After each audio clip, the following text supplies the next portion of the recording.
Hey everybody, it's Karen. Had a fun idea the other day. At least I thought it was a fun idea the other day. Posted on my Facebook.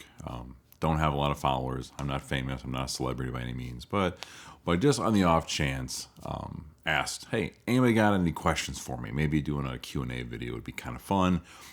Trying to be a little bit more social, if you will, with myself. I'm kind of introverted by nature, so kind of putting myself out there a little bit more. So I thought this would be a fun idea. And lo and behold, thank you so much. A number of good friends responded with some questions, some funnier than others. And I'm trying to go through a few of these and see if it's of any interest to anybody. Okay, so first on the list from a friend. Have you ever gotten into a car with three crazy strangers? Absolutely. I have. I went to a photography workshop up north, kind of by myself.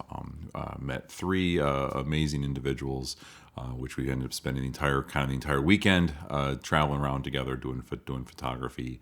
I'm ever thankful for their friendship, and it was a lot of fun. So yes, I have.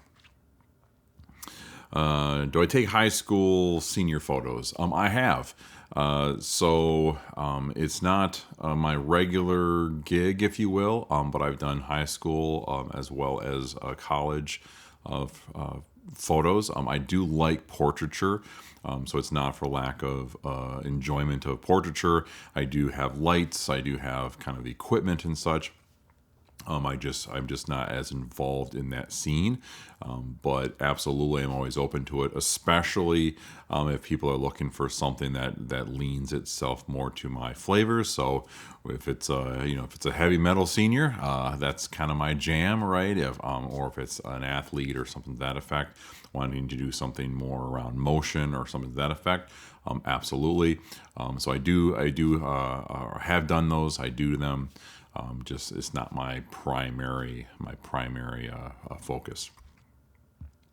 How did I start doing photography, and how did I get connected into the derby scene? Okay, well, so how did I start photography? Really, I've always been. I'm a technical nerd, if you will, by nature. My career has always taken me through IT and programming and software development and these types of fields. So I always had a love of that technology, but I was looking for something really to be a bit more creative with. And then at that time, digital photography, kind of felt like it would be a fun thing to try because I could kind of merge in my technical side, my knowledge of software and hardware and things like that, and also try to get something a little more creative. And that's kind of what started in there. Early on, I was taking pictures of everything and anything, and didn't have a whole lot of focus until I shifted really into doing concerts and more athletics, where kind of my love for the motion and the more extreme circumstances really started to take shape, and that's kind of what led me down that road. As for Derby, always looking for new opportunities, and honestly, I think I had a coworker at the time, a number of years ago, who had mentioned something about roller derby, who had some kind of affiliation at one point in time. So I think if I remember right, I was just sitting home in my office, probably here in my office, on Facebook, going, does anybody do roller derby? Is there an option there? And I came across Lansing Roller Derby, and reached out, and met some really great people. And I was like, yeah, sure, would love to have you come out and take some photos. So, okay, so very cautiously, stepped into my first bout, to learn the way. And now we're a couple years later, and I feel pretty comfortable. I feel pretty comfortable in the derby scene. It's been a lot of fun. Let's see. What is your favorite go-to setup for photographing? What is your favorite go-to setup for photographing roller derby? Go-to setup. I've shot a couple different cameras for roller derby. So I prefer one that tends to be fast at a frame rate. more or less because it is action and such. So I'm either shooting my my Sony A7R4, which gives me a lot of resolution, or I've also shot the Sony A1, the A9, and hopefully, my wife doesn't know this 100%, but hopefully coming soon, I'll get in possession of the new Sony A9 Mark III, and then we're really going to see some cool stuff. So fingers crossed for me that I make that happen later this year. And then lens-wise, 70-200 is kind of my go-to, especially from shooting the inside track. And then I also will bring the 24-70 as a lens. They're all fast lenses, so they're all 2.8 aperture or better. I got a couple of venues that I've been at, or one in particular I'm thinking of.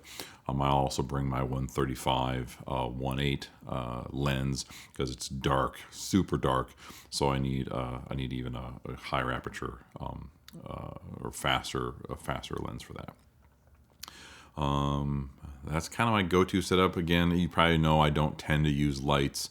Not that they can't provide something, but for the most part, the venues that I've been at, the light isn't so bad that I can't overcome the darkness through the lens choice, the camera choice, and some post-processing. Okay, how about the next one? Have I ever been stranded in a nearly vacant hotel listening to reggae music in a blizzard? Yeah. So I was on a trip up in the UP doing some photography, and yes, the weather got really, really bad. So bad, in fact, that the location I was staying at sent all of their staff home for the night. So myself and a couple of friends basically had the run of the place straight out of The Shining. It was kind of creepy, but also a lot of fun. The weather blowing around outside. And we just kind of hunkered down for the evening, and all was well in the morning, but it was a lot of fun. Is it hard to figure out what picture you think is best? Sometimes, yeah. So it's a little bit about workflow. The workflow from photos I take, at an event, and then getting through them as quickly as I can in order to come to the final solution. But I think the key for me, anyways, is if it doesn't strike a chord right off the jump, right? If I look at it and there's not something that makes you stop and go ooh or just some kind of reaction, it's probably a pass, right? I don't try to take a mediocre image and bring it into something great, because it'll never be great. I tend to let those go.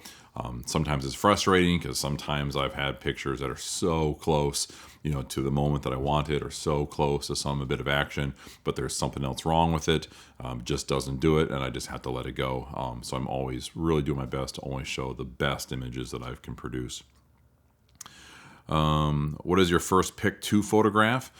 Subject-wise, obviously I love heavy metal. I love heavy metal music. I love concerts and athletic events. I'm really a little bit, if I'm honest, I'm a little addicted to like media credentials, right? Like I don't like to be just a random person in the audience.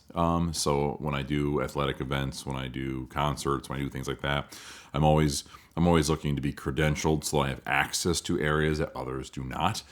Because that access, I think, is what also helps provide some of the better pictures, right? Because it's not the same perspective as see somebody watching the event, but I can provide a different perspective. So if there's ever an opportunity where I can go where other people can't to provide a different perspective in the photo, that's always one of my top picks. And how many events do I attend a year to photograph? It kind of depends, I suppose. Probably between 12 and 15 or so a year. Nothing crazy. This is not my full-time gig necessarily. I do it out of passion for the craft, more than anything else. But I like to stay active when I can. How many photos do you take on an average shoot? So if it's a portrait shoot, it's it's not nearly as many as an athletic or a concert event. So portrait shoots is probably with under a couple hundred for most shoots. If we're out on a location, something like that. If I am doing obviously an event, a sporting event, it's usually averages between 2 to 3,000 images for a given event. Just kind of depends. Also depends on the camera, depending on how many frames I'm ripping from that perspective. But yeah, 2 to 3,000 overall. And then final images produced obviously is a far smaller subset of that, which is always kind of funny because some people go, "Oh my gosh," there's always controversy around that sometimes, even with other photographers. Like you take a bunch of images and it's like some will believe that you're just hoping for a good image and there's no skill in that. And I found that to be false. Granted, you're looking for the camera's capabilities, the tools that you use to help you dial in the moment that you're trying to get. But timing and your eye is definitely a huge part of that. But especially in athletic situations, you never really know when something is going to happen. I found out like when I shot some MMA, some fighters, you get a lot of kind of fake movements. You almost don't realize how many times like they don't throw the punch, but you don't know that necessarily in advance. So you're watching body language and you end up with a lot of frames trying to hopefully catch when something does happen. And that's the same for a lot of sports, that we end up in a situation like that. So you end up with a lot more frames than what you actually use at the end of the day. What do I wish people at derby events would do differently for me? Geez. I don't know if there's anything necessarily that I would ask for from that perspective. Really, because probably it's my editorial background, if you will, but I try to not be too invasive by any means. So I don't. Like you won't, I've seen other photographers do this and, just my own personal style, not my personal style, to each their own. But you won't see me like walking up to a group of athletes and trying to make them do something, right? Because even if they're just standing there, because it's just not my place, in my opinion. It's not my place. That could be quiet time that they need before their game. It could be rest time. Whatever it is not my job to insert myself in other people's stuff. So I tend to just look for moments that just exist without trying to make them happen. So I suppose if there's people who want something, right? Like, hey, could you take a picture of me and my friends? Or, hey, would you I've had a couple times like, hey, could you get a ref picture? Absolutely. Right. So I guess the answer would be is feel free to approach me if there's something that you'd like, because I'm probably not going just to intrude on stuff, on the normal. Are there certain types of derby photos you want to take but are unsure if I should? I don't know. It's a good question. I'm going to think about that for a second.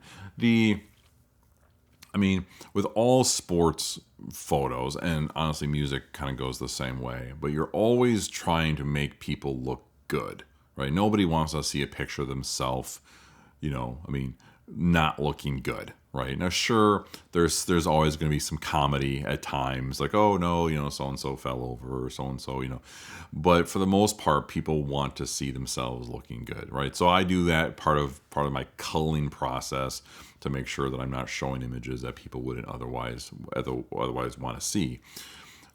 So if, again, it's like I try to avoid those types of things.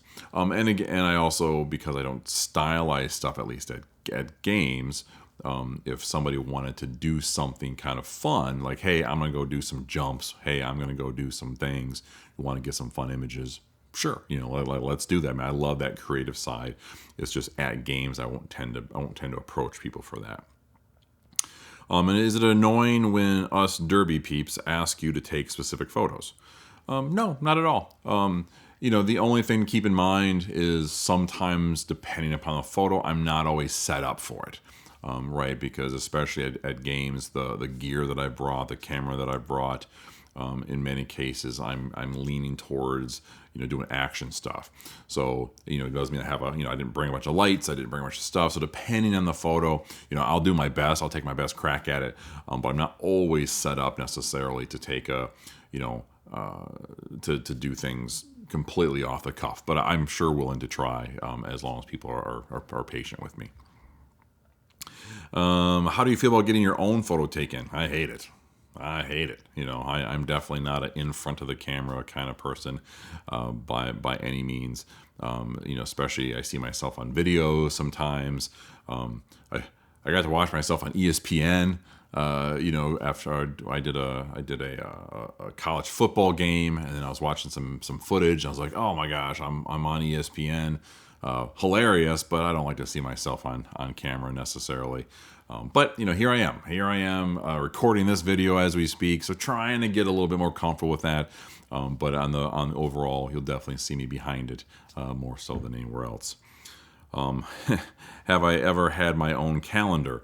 Okay, a lot of calendar stories here, I'm sure, but I did do a landscape calendar a few years back, for fun. I did produce a calendar. That was a lot of fun. And then I think there was a question here: if have I ever been a model for a calendar? Again, kind of funny stories. We'll just say the answer is yes, and we'll leave it at that.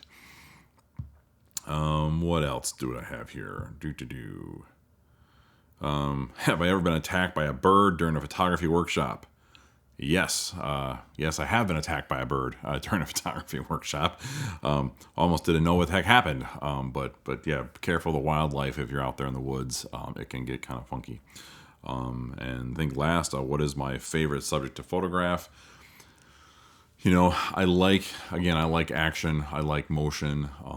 I like capturing a moment. If I'm doing like still stuff, like capturing a moment that would otherwise not be seen. And that's why I think I like some of the I like sports and concerts and some of these things the most, because you'll watch the event, and there's these moments between everything, right, that are otherwise lost in those seconds of something happening.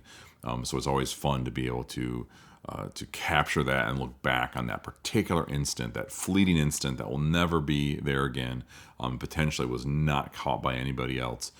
So anything along those lines is really kind of my go-to.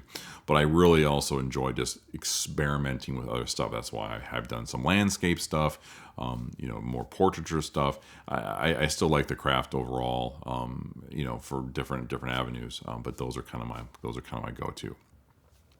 I think that was it. Thank you so much. That was fun. Hopefully this video was entertaining at the very least, and it gives me some opportunity to talk to you guys. If you have any questions, be sure to let me know. If you have interest in me as your photographer, team photography, portrait photography, you want to invite me to an event, you want to invite me somewhere, give me an opportunity.